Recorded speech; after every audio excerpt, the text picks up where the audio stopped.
Now, seated math LB sections. Question number 100. One fourth of pizza was eaten by Renu.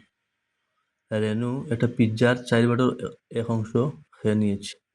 The rest was equally distributed among 12 children.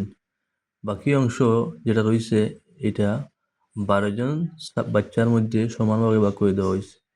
তাহলে what part of the pizza did each of this children get? তবে এক একটা বাচ্চা 12 জনের এক একটা বাচ্চা কতটা পিৎজা খাইলো বা পাইলো। তো একটা pizza, suppose this is a pizza, এই পিৎজার 4 ভাগ করা হয়েছে। কত ভাগ করা হয়েছে? 4 ভাগ। It is divided by 4. তো 1 part is eaten by Renu. এক অংশ কে খাইছে? রেনু খাইছে। রেনু নামের একটা বাচ্চা এক অংশ খাইছে। বাকি থাকলো কত? অবশিষ্ট রিমেইন পার্ট 4/3, 3/4 রিমেনিং। এই রিমেনিং 4/3 অংশ যেটা থাকতে গেল, এটারে 12 জন বাচ্চারে ভাগ করে দেওয়া হয়েছে। তাহলে একজনে কতটা পাইল? সাপোজ 100 টাকা 2 জন বাচ্চারে ভাগ করে দিলে 2 ভাগ, একজনে পাইব 50 টাকা।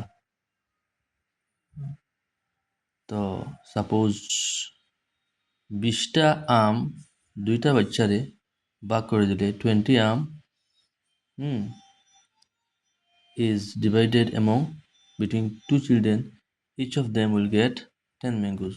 20টা আম 2জনের মধ্যে ভাগ করে দিলে 2 ভাগ, যজনের মধ্যে ভাগ করে দেওয়া হইব ততটি ভাগ করতে হইব। তো rest of the pizza is distributed among 12 children. তো এখানে divided by 12, 3/4 divided by 12. তো প্রথমে 3/4 যেভাবে আসে ওইভাবে লিখে দিন। এটা হলো ডিভাইড, এটা হলো ডিভাইড। ডিভাইডে যেই আমরা মাল্টিপ্লাই করবো তো এটা উল্টে যাব। প্রত্যেকটা সংখ্যা নিচে 1 থাকে, তো উল্টে গেলে ওইটা যাব উপরে, শাখা উপরে, গাড়িটা নিচে। তো উপরে নিচে 12। তো 3/4 যা 3 4 12। তো কেন 1 1 1 যা 1 1 1 আর 4 4 4 into 4, that means 1/16. 1/16 is the answer. So answer will be 1/16. This one is answer.